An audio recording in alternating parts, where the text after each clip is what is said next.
me moving around so much, it was me and my sister, and me and one of my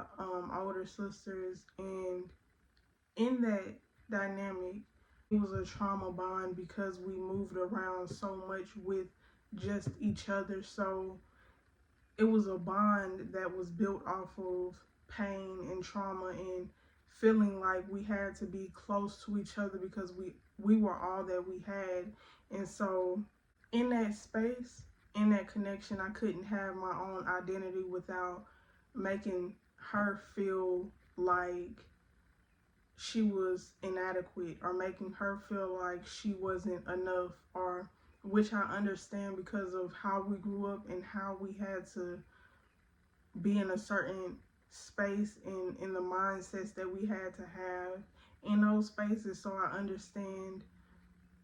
her mindset and how she maneuvered through life. But in the same token, I also understood that I needed my own identity and I needed myself more than anything. And so when I had to release myself from that connection, it took a lot from me, because also being around other people that would try to tell me that I was doing the wrong thing by removing myself from that connection because this is family or whatever the case may be, basically being isolated, to then, really having to connect with myself and find my own identity in that space. I realized this might not make sense if you've never been through this, but in my journey, meditation has been a big thing, has been a big deal for me. And it has helped me through a lot of things. It has helped me release and let go of pain and trauma that was stored in my body and my energy field, and also connecting to myself, because the present moment is so real. So living in the present moment of life is like meditation. So breathing in and finding your center and being in your own body, in your own atmosphere, in your own space, is important and essential to being and having your own identity. And so for me, when I first started to disconnect, you have to allow yourself to cut the cords of those connections, because that is the energy that is being drained from you. So when I first started the process of releasing that connection, I realized when I started meditating that I wasn't able to see myself in that meditation. And I don't know if that makes sense, but when you close your eyes, you and start your meditation and you start to breathe in and out, you should feel your core. You should feel your own energy. You should feel comfortable within your body. You should feel comfortable within your own space and your own identity. And you should be able to see and visualize yourself, right? And so when I first started the process of releasing that connection, when I closed my eyes and I started to breathe in and out and cleanse, I realized that I couldn't see myself. I could only see her, because her ties and her power over me was so heavy that I had to release and cut cords first in order to really connect to myself. And that probably doesn't make sense if you've never had to find your own identity away from someone that has a strong hold over you in some capacity. And so when I started to do that type of work and heal and release, and releasing and letting go, and using cord cutting meditations and meditating to release that energy and connect to myself, because I think it's important to understand that you have to do the inner work in order to really look at life differently, in order to really have a different perspective on life when it comes to dealing with trauma that's stored in your body, or trauma that is stored in your energetic field. Learning how to genuinely release that energy, and also telling yourself and understanding a different perspective or story behind what happened to you, um, or what that connection really was in your life. Because I think it's important to understand that a lot of the times when you are dealing with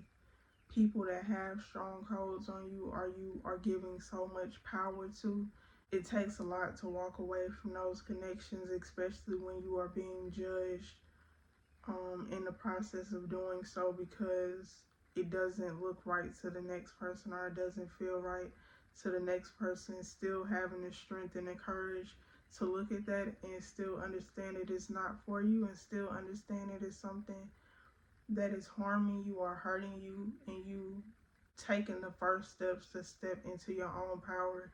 is something that is intimidating a lot of times. And but I think it's important to do it anyways, even if it doesn't make sense to the next person, because at the end of the day, at some point it is going to make sense, because they're going to see what you've been trying to tell them the whole time, or they won't, and it doesn't matter, because you're doing it for yourself and not for them, or not to be performative, or not to get the validation of others, but you just doing it because you understand what's healthy for you and your mental health and your emotional stability. So I think that's important to understand when it comes to disconnecting from people, that sometimes it's not going to make sense to the next person, and that's completely okay. um, because they're not the ones that has to deal with your mental or emotional health, and they are not going to want to deal with that if you do fall short. So I think it's important to understand that part of it as well, that the same people that you care about what they're going to think is probably not going to be the same people that want to be there, for you if you lose your mind, or if you go numb to the world, or if you feel heartless because that's how you have to cope with that situation, or whatever the case may be. So I think it's important to understand how to have a strong inner compass, but in order to do that, you have to do the inner work. And for me, what the inner work looked like was meditation. What the inner work looked like was cord cutting. What the inner work looked like was my vagus nerve. What the inner work looked like is breath work. So I think it's important to understand, in order to really change your outside circumstances, in order to really not care what people think, in order to really have a strong identity, you have to first do the inner work. Because if you're being performative with it, if you're being the type of person that is just saying things instead of actually doing the action and the inner work, it is going to be, you are going to fall as soon as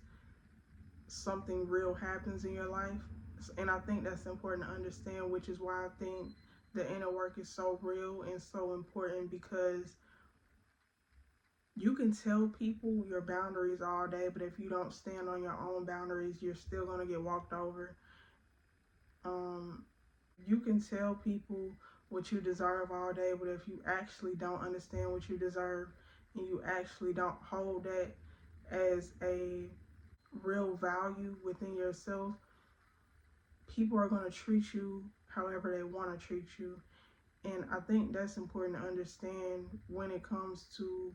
understanding your identity and truly finding your own identity. You're going to get tested in the world, and I think it's important to understand too that it's okay to be uncomfortable with those tests, and still stand in your truth, and still stand in your power, no matter what is going on around you.